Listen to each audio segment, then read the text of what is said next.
Today on Building the Open Metaverse. We can handle a lot of things internally at IKEA as long as we are the end user of what we do. And I want to connect to your headline here, the metaverse. At least in my mind, the metaverse, when it comes to become something really interesting, is when stuff are leaking out from our page to the world. If you would take like the web page analogy. So you have a web page, you put things up there, it's under your control, you know what it is, and you can link to others and nice. But when your things on your page starts to mix with somebody else's things on their page, and then I'm placing a couch on Times Square and somebody else puts another thing on top of it from another vendor, and then we're starting to populate the metaverse with things. Welcome to Building the Open Metaverse, where technology experts discuss how the community is building the open metaverse together. Hosted by Patrick Cozzi from Cesium and Marc Petit from Epic Games. All right, hello everybody, and welcome to our show, Building the Open Metaverse, the podcast where technologists share their insight on how the community is building the metaverse together. And today we have a very special guest. We have Martin Enthed from IKEA Communications with us. Martin, welcome. Thank you so much for having me in your podcast. You're welcome. And of course, I have my partner in crime, Patrick Cozzi, with us today. Hey, Patrick. Hey, Mark. Hey, everybody. So today we're going to talk about the metaverse with a very specific focus on retail, because, we will want to do commerce in the metaverse. And so we have the privilege to have Martin Enthed, that you may know has been, a pioneer in implementing CG at IKEA in all of the workflows. And we'll get to talk about it in a second. So Martin is managing innovation at IKEA. He's been there for more than 15 years, but he's also a strong community contributor. He's a vice president of Khronos, right, Martin? With a focus on 3D commerce and 3D, and he's heading all initiatives at IKEA around spatial computing, 3D development, and everything. So Martin, welcome. We're very, very delighted to have you with us today. Thank you for having me here. It's a little bit strange hearing your voices and seeing your faces at the same time. I've been listening to you when I'm walking in the morning. So it feels like I've been here before. It's just that you haven't heard me talking back. So that's... Yeah, Martin and I I've supported Martin in his endeavor of implementing CG workflows at IKEA since my early days at Autodesk. So it's been a long road together, right, Martin? And now you're getting into the world of real time, and therefore in the metaverse. Yeah, it started really in 2015 somewhere. So it's really cool to be able to look into this and in a company where you can have these long-term plans. I normally make 10, 15 years plans, but in the companies before IKEA, I could really not have them. It was 3 months or 6 months plans if they were long.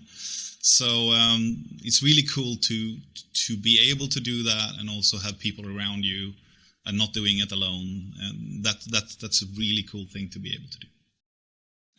Well, so we'd like to hear in your own words. I introduced you, but we'd like to hear in your own words what, your journey to the metaverse through computer graphics. So can you give us an overview of how you got where you are today?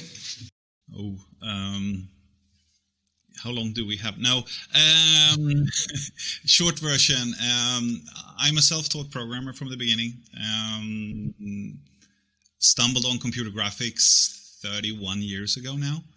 It's a long time ago. And fell passionately head over heels in love with it. And I couldn't think about anything else than start working with this. There was no jobs where I was then, so I had to start my own company. Then I did that for many years. Then I got hired by IKEA to do something that I was thinking this is impossible. And that was to use CGI. This was in 2007. Use CGI to do marketing images, not replacing photos, but actually having them next to photos. So one photo, one CG, and they should look the same. So that took me into a 10-year thing It took like 6 years until we actually could do it, and then 3-4 more years until we could really do it really well. And now it's a huge part of our production of images every year, and we do about 50,000 images a year, high res, like 7K high res photos or renderings. So in 2015, when this were starting to roll out, then I started this next thing, and to make it really easy, it's doing the same thing but not saving the JPEGs, just doing it live and delivering. So it's for me it's the same journey, and as you have been part of the first journey, talking about cube maps for rendering reflections, and all those things comes back when we are talking about what we're doing now. But we're doing it in real time instead of using them on a computer with less power. So in 2015, I started the lab thing, and that's where we are looking at this spatially aware future. So that's what I'm doing now full time. So does the IKEA catalog contain any photographs anymore? The IKEA catalog is no more. True that, yeah. I forgot. The IKEA website has any photography anymore. Yeah, if you want to look at something that is on paper, if you are a little bit old and want to hold your things and go through them, then go to a store and get your hands of the kitchen brochures. And are they real photography or synthetic photos? All of it CG. All of it CG.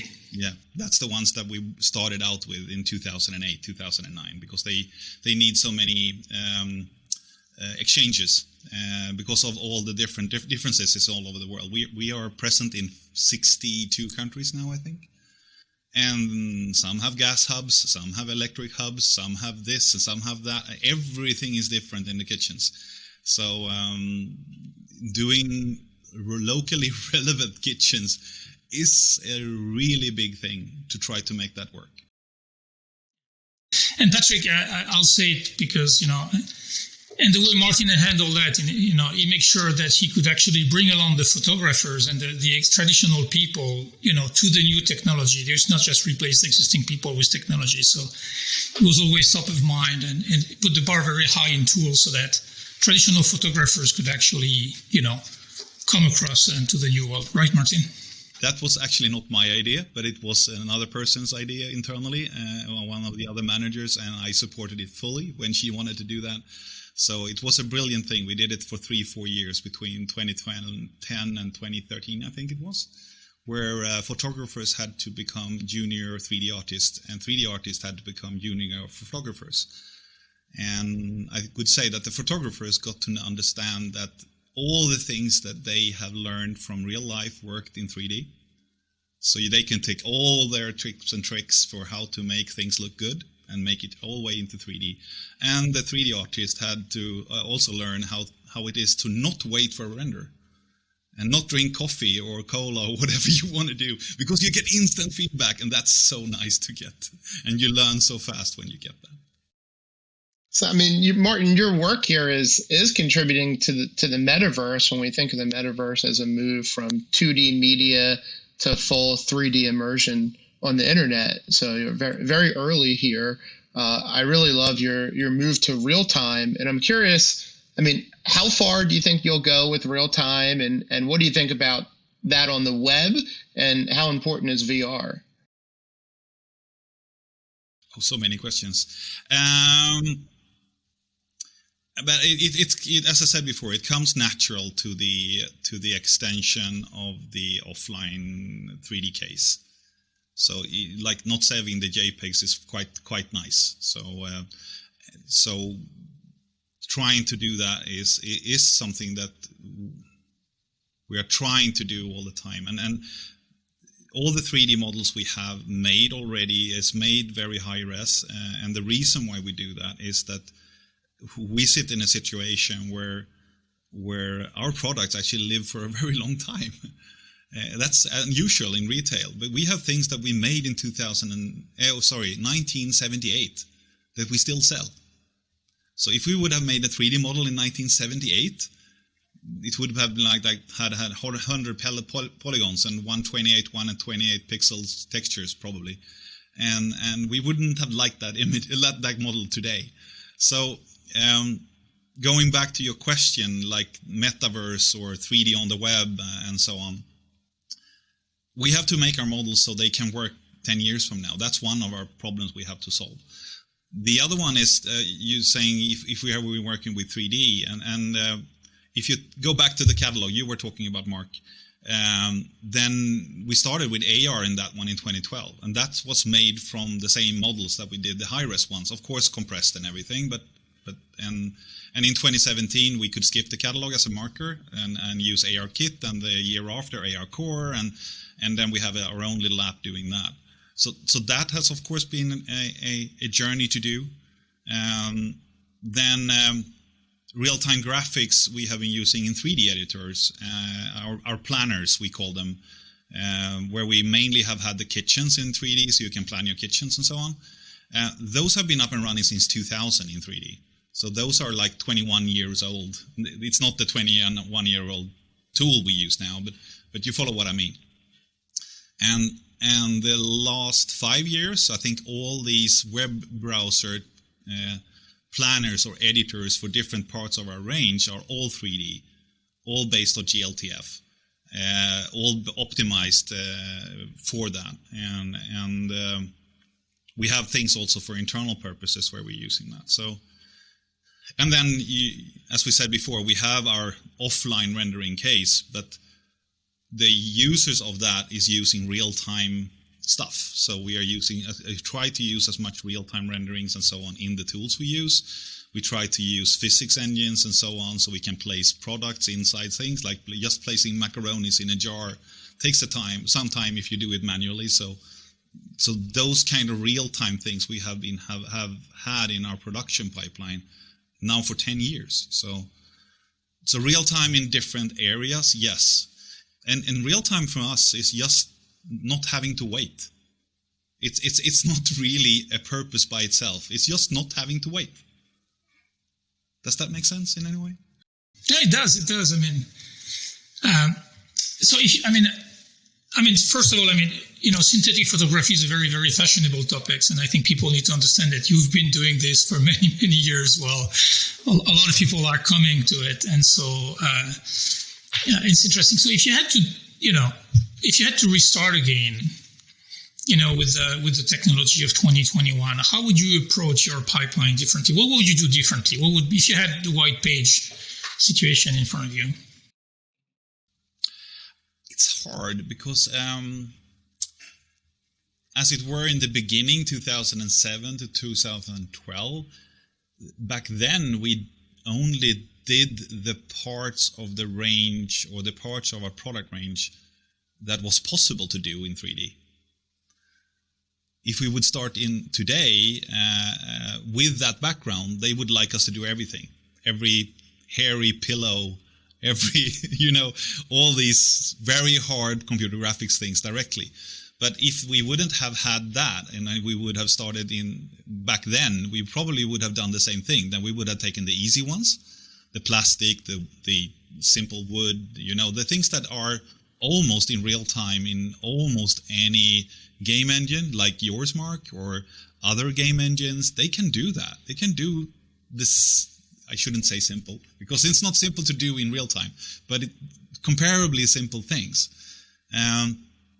And we would have skipped everything with subsurface scattering. We would have skipped everything with tough ray tracing. We would have skipped anything that would have been an internal case where you're only lighting things from the side with a skylight, or is from the top with a skylight that is dimmed or something like that. So I would have started with the easy stuff to show that it works, and then worked myself up to the next 10 years until everything can be done in real time. And that's also one of the things that is really tough for us. If I only would have done phones or cars, then I know the limitations. I know cars are hard. I know I've worked for car guys, and I know how picky they are about the flakes in the metallic and all that. But it's only one problem.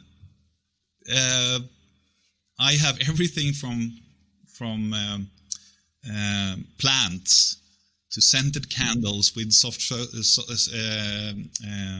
subsurface scattering, glass stuff. We have hairy things. We have hard surface body, big things. We have almost every computer graphics problem, but we don't have tough animations. So we don't have like characters on those kind of things. So that's nice. But if you look at static stuff, then from a material and rendering problem, we have all the problems there. True. I remember we had a lot of conversation about putting a throw on a sofa. Yep.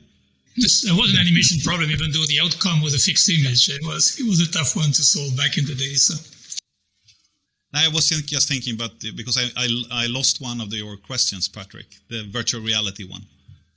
And if you mean an immersive, fully virtual space where we let you in and you can examine and look around and so on, then we have been doing that at IKEA for 40 years. If you go to the second floor in every store, you have these rooms that are made like virtual reality experiences where you walk in and you touch things and then you walk out and then you remember them. That's the whole idea with those. And that's the reason why we got help from you, Marc, and did that virtual reality room in 2016. It was launched, I think. You helped us very much there. The thing is, when it comes to virtual reality, we have been using it internally for different use cases, but externally we are waiting for our 100 million mark. And our 100 million mark is not Marc Petit, that's the mark of when there are so many devices out there.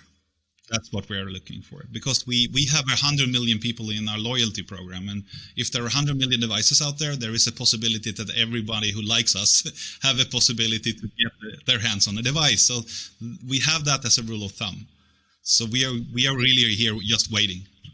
So the follow-up question to VR is like, it's the future of the IKEA experience in the store, because we see lots of production, we can recreate, with LED screen, we can recreate very compelling immersive experiences. Do you see a world where an IKEA shop is just a bunch of screens instead of having physical products on shelves, but then you can experience the configuration that you like? Our stores work really nice. A lot of people go there, and they work really well in our supply chain and all those kind of things. We are experimenting with smaller places inside cities. Don't know if anyone is close to you, but we have like 40, 50 different places in the world where there are in the middle of cities, and some of them have like a specific thing they are doing. So it could be a place just for kitchens. It could be a thing that is more generic and so on. And then, of course, we have our e-commerce site and all that. So the thing is, we are trying to be where the customer wants us to be. So we are not trying to push anyone. We are trying to be where they want to be. And if they want to be in a VR headset, we will probably try to be there. If they want to be on a phone, we are trying to be there. So we are following in that case more than pushing. Does that make sense in any way? Yeah, I think it does. It does for us, at least. No, I know. I know there's an IKEA store, Place de la Madeleine in Paris, some very expensive real estate. So I'm sure that real estate is managed very, very strategically. So do you think digital content is part of the solution there? It definitely has, and we are trying not to separate physical and digital if we can. It's hard in a big company like ours, but we still try to make use of both things where they make most sense. So if we can show variations on a screen instead of having all of them on a very expensive floor space, yes, of course we do that. That's great. That's pretty metaversey in and of itself. That merging of the physical and the digital and starting to put screens everywhere. So.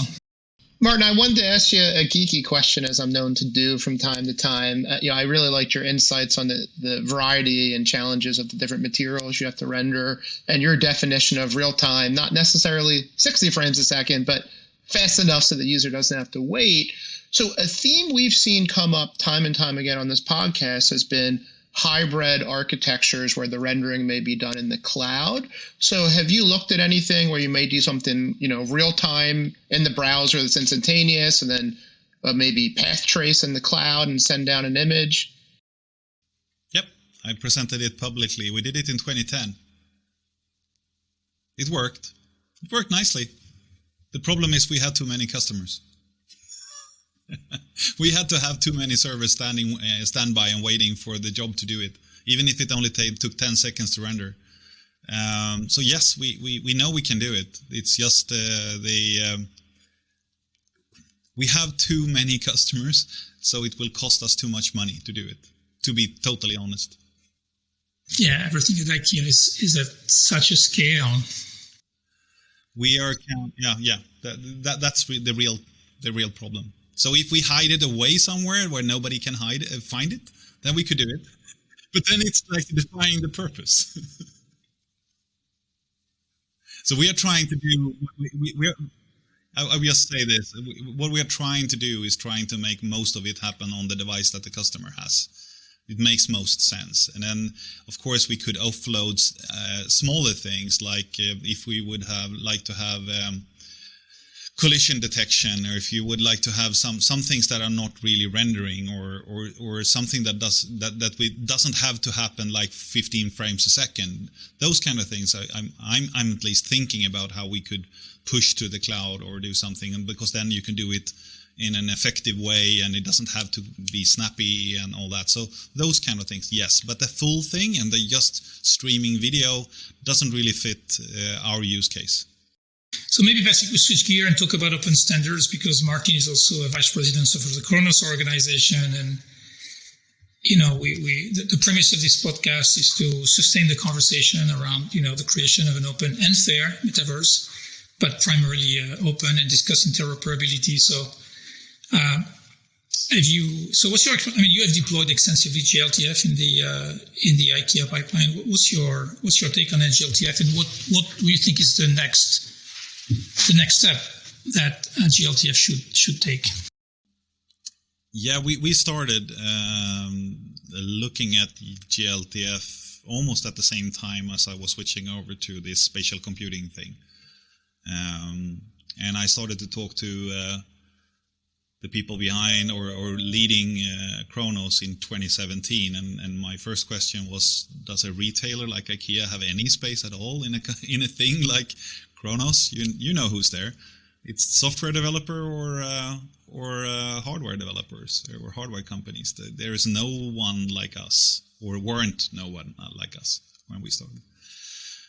So we went in, and I still remember the first time I dared to speak up. It took almost a year to listening in and trying to understand how it worked.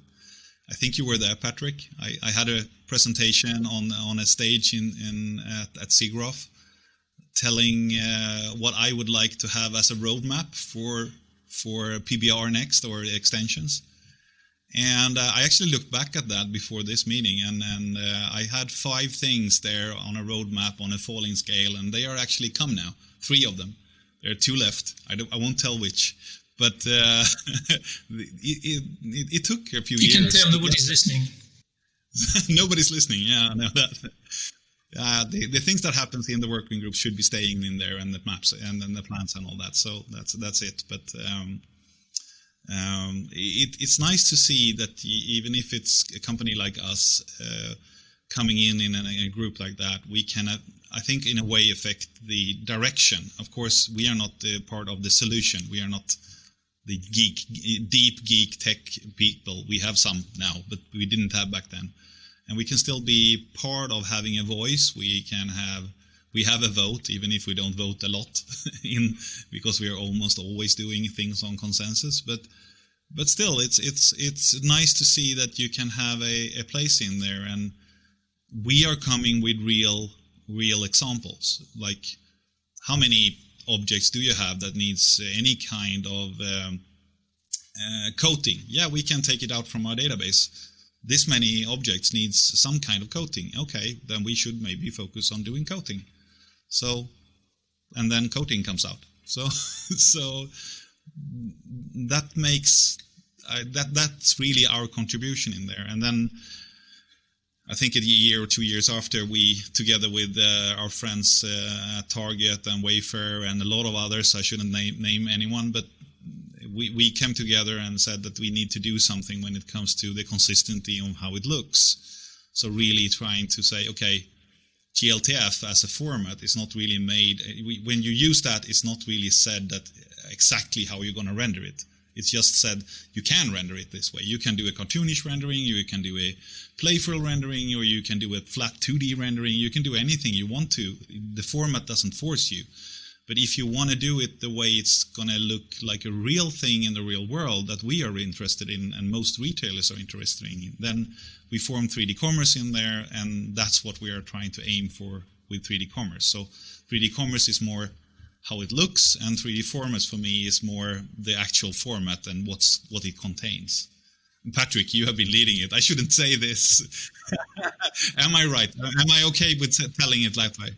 And Martin, I love the origin story and your perspective there. Yeah, I think is really accurate. And certainly, my experience with the 3D commerce has been, just a huge influx in interest and ecosystem growth for GLTF, and very much moving forward the PBR materials, which I think GLTF now has a nice set of open PBR materials.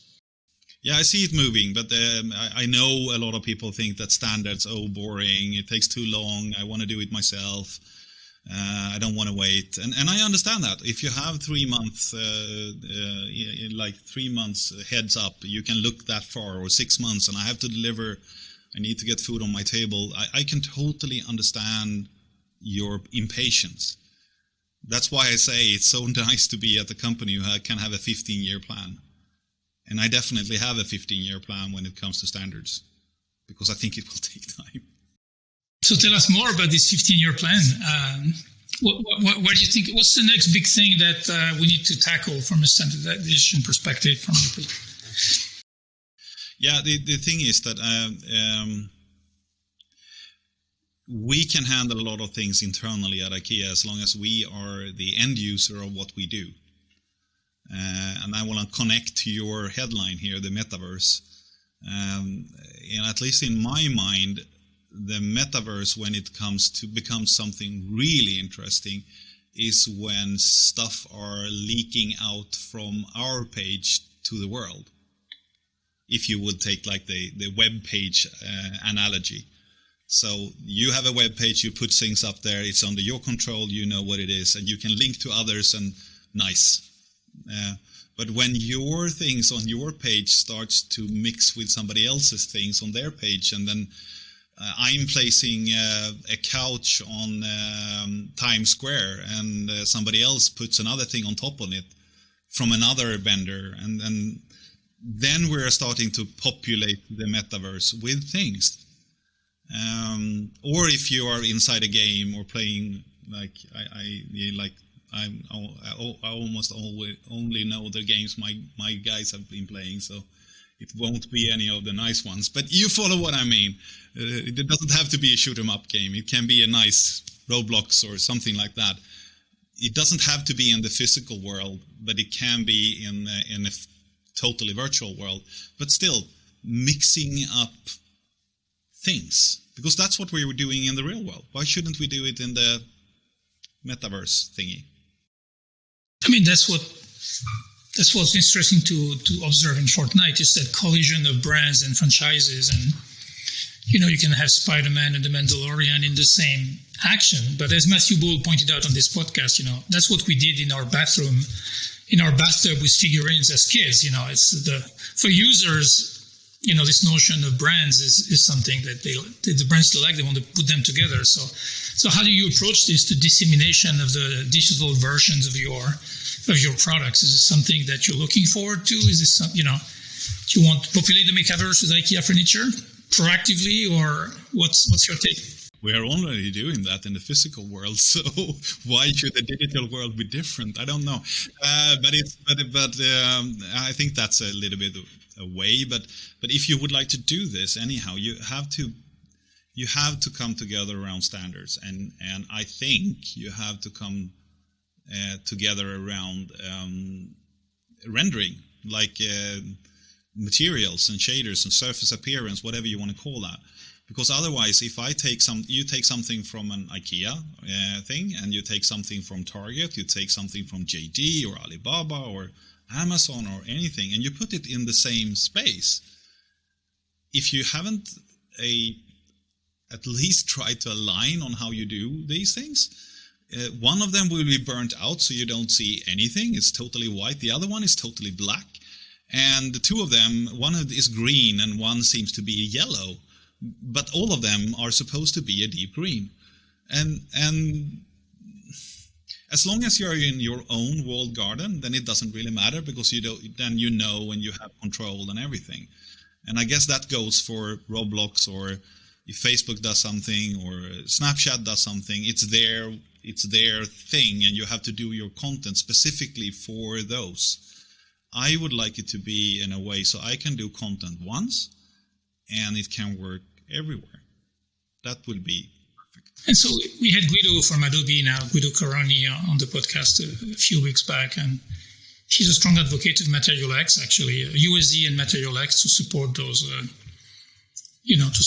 workflows. So is USD and Material X, are there things that you've been looking at IKEA? Yes, definitely, for our offline rendering case. So that's what we have been doing. The problem for us there is that we have been working with this for 10, 12 years. So we are a little bit stuck with our friends at Chaos Group.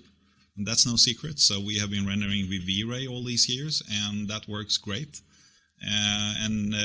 Those things, we have been trying to make this work with V-Ray in a good way. We haven't figured it out yet. But as soon as it does, we can start playing with it in a way we want to play with it and see how it works.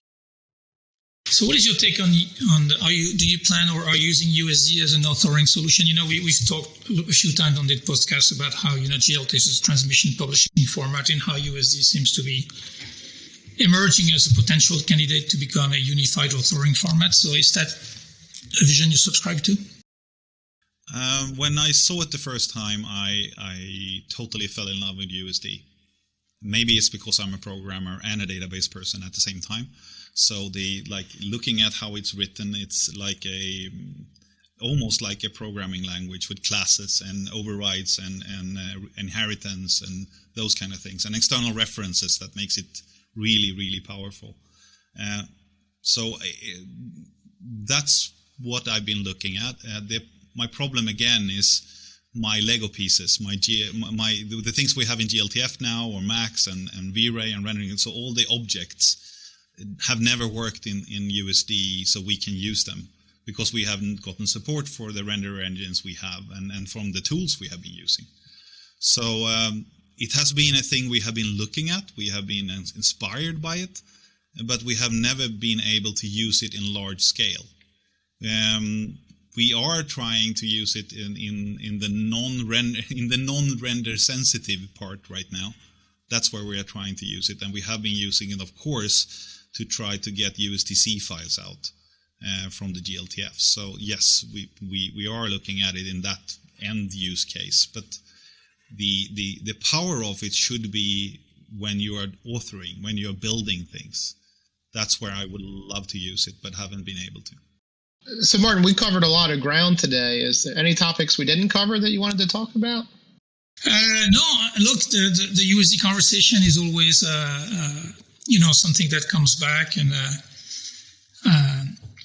especially around, USD seems to be such a strong base, but where do we go from there? So do you have any opinions or sense about, how we should, as an industry, evolve on top of the base that USD is? I hope that USD can come into some kind of governance that is not handled by one company only, even if they have done it very, very, very openly and very nicely from Pixar to make it open source. I think that's a tremendous thing they've done. But I would like it to be in some kind of governance where a company like us could contribute also. A company like us is not a company who are earning money from using 3D. Really, everything we do with 3D is costing from something else. We are not selling a game. We're not selling an experience. We are using it to promote something else. So we want it to be as slim, as easy, and as open as possible. And all the problems we want to solve, we would like to give input to somewhere. It's really hard to do that when there's no governance to go to. But then if they want to make it where they want to put it or how they want to do it, I don't really know. I'm trying to be part of the discussion when it comes to where it could go. Because I would be feeling so bad if it didn't come into an open governance somewhere that I think they would benefit from. I agree, and I want to thank you for saying this because a few people have said it here on the podcast. I think it's kind of an important topic. Again, kudos to Pixar, done an amazing job taking the technology to where it is. And Guido, we had Guido a few weeks ago. We got to tell him in person, and we see all the work that Michael Cass and NVIDIA are doing around USD. What everybody is such a potential, to solve some important problems that we will have to create an open metaverse that. That governance topic is to be addressed. So I'm glad we got to talk about it. But it doesn't stop really with like USD or GLTF or these different things. It's so many more things that we need to do. It's like defining resolution, defining where does things snap to each other. Like how do you do that in a generic way? Like how do you store alternatives? How do you store physics? How do you store persistency in AR so you can have it anchored somewhere in the world and it's there when you come back? There's so many different standards out there where we need to, some of them exist and we just need to connect to them, and some of them don't exist and we need to figure out where the heck should we have them and where do we govern them and how do we do this. So it's not like, okay, we have a format and now the metaverse will work. We have like 99 of the 100 standards still needs to be done. So I see the next 15 years where we were talking about these things so many times. There will be so many podcasts around so many new things that we need to solve. And we haven't even gone into ethics and how much data we are allowed to store on things and so on. And thankfully, it's not us who will be the biggest ones there. It will be the people who make the applications. Make the applications and mainly the guys who make the hardware who will be figuring out that first. But there's so many things needs to be done before we get to what I think the metaverse will be. I fully agree, and it was nice for you to remind us that the material problem is not even solved today.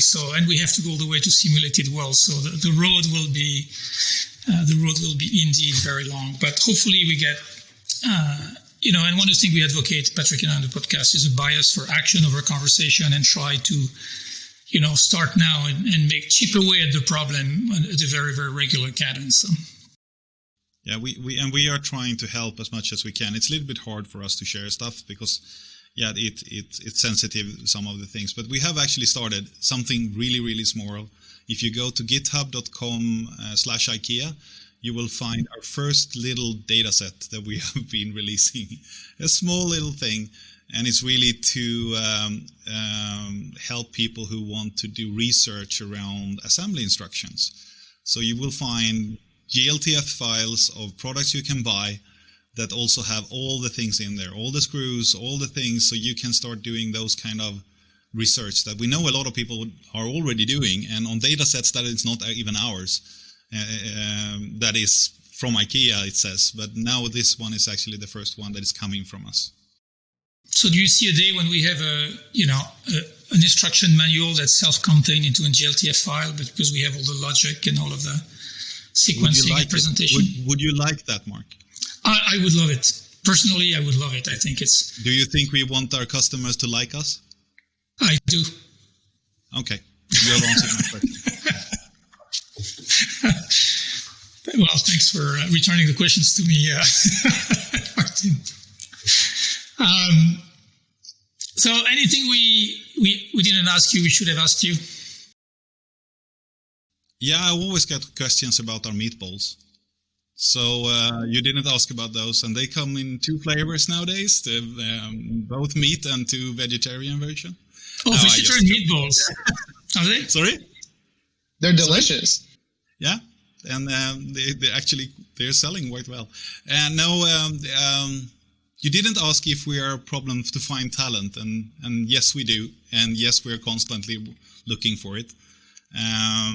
I guess the problem is that the rest of the world is doing that at the same time. So, and people haven't really understood that we are pretty good at computer graphics because our images are too good. So it actually hurt us a little bit. But that's also one of the reasons why I'm talking like on this kind of talks, and I'm out talking about our problems and all that. So. Yeah, that's why I wanted you to say that there is almost no more photos in the IKEA marketing, because there are none. Yeah, there's a lot of photos still, but a huge amount of CG too. Yeah. And Martin, we have a lot of really brilliant computer graphics students at University of Pennsylvania. I'm happy to introduce you. Yeah, just point them our way.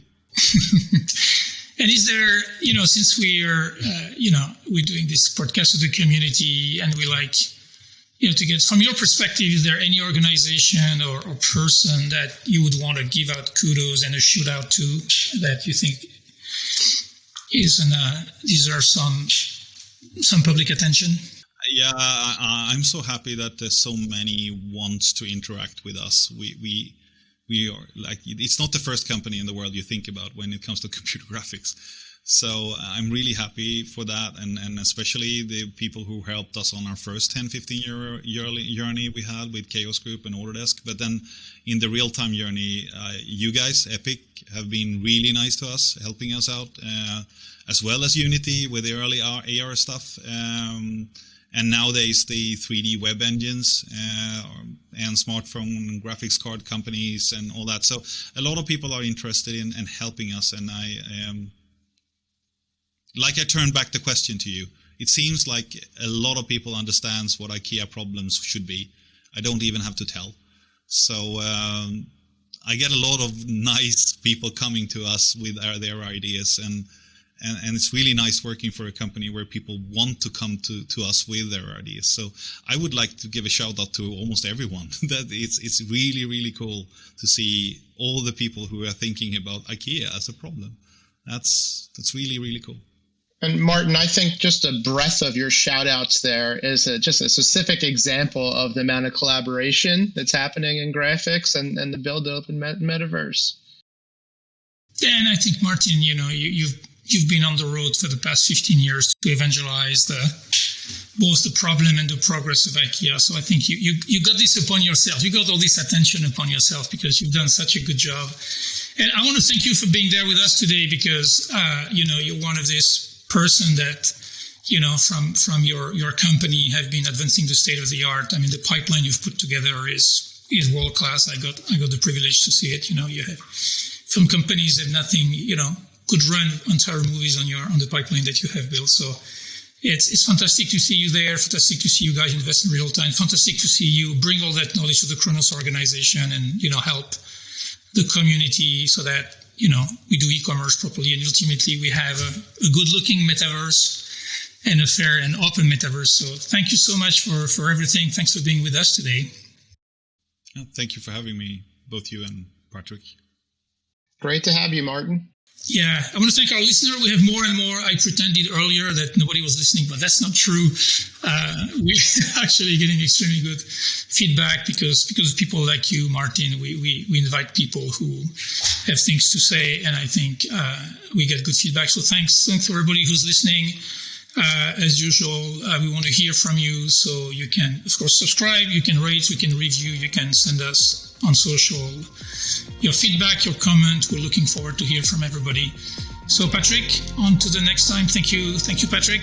Thank you, Mark. Thank you, Martin. Thanks everyone for listening. And we'll be back. Thank you, everybody.